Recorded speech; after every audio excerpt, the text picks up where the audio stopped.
Guys இந்த வீடியோல என்ன பார்க்க போறோம்னா அல்ஜெப்ரிக் ஐடென்டிட்டி #3 இதோட நம்ம பார்க்குற மூணாவது ஐடென்டிட்டி. இந்த ஐடென்டிட்டில என்ன கொடுத்துருக்காங்கன்னா a - b the whole square is equal to a square minus 2ab plus b square. போன ஐடென்டிட்டிக்கும் இந்த ஐடென்டிட்டிக்கும் என்ன வித்தியாசம்னா இங்க இருக்கிற மைனஸ் மட்டும் தான் மாறி இருக்கு, மற்றபடி எதுவுமே மாறல. நான் ஒரு எக்ஸாம்பிள் கொடுத்துருக்கேன். m - 8 the whole square எப்படி கண்டுபிடிக்கிறோம்? நம்ம m ஏவாகவும் 8 b-ஆகவும் வச்சு ஃபர்ஸ்ட் m ஸ்கொயர் பண்றோம், அதுக்கு a ஸ்கொயர் பண்றோம் m ஸ்கொயர், அடுத்து b ஸ்கொயர் பண்றோம் 8 ஸ்கொயர் பண்ணியிருக்கோம். அடுத்து 2 ஏயும் பியும் மல்டிப்ளை பண்ணணும், அதை நம்ம இந்த மாதிரி எழுதிக்கிட்டோம். இது வந்து 2, இது வந்து b, இது வந்து a. அடுத்து m ஸ்கொயர் அப்படி எழுதிக்கிட்டு 8 ஸ்கொயர் ஏன் 64 போட்டிருக்கேன், ஏன்னா 8 ஸ்கொயர் வந்து 8 into 8, 8 8 are 64 போட்டாக்கேன். அப்புறமா 8m மல்டிப்ளை பண்ணி 8m எழுதிக்கிட்டு இந்த 2 அப்படியே கொண்டு வந்துட்டு அப்புறமா இந்த மாதிரி மாறிடுச்சு.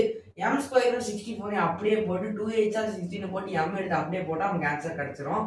இந்த ஃபார்முலா வந்து ரொம்ப ரொம்ப இம்பார்ட்டன்ட். ஜிசிடி கண்டுபிடிக்கல, ஃபேக்டரைசேஷன் பண்றதுல, குவாட்ராட்டிக் ஈக்குவேஷன் அப்படின்னு சொல்லிக்கிட்டே போனா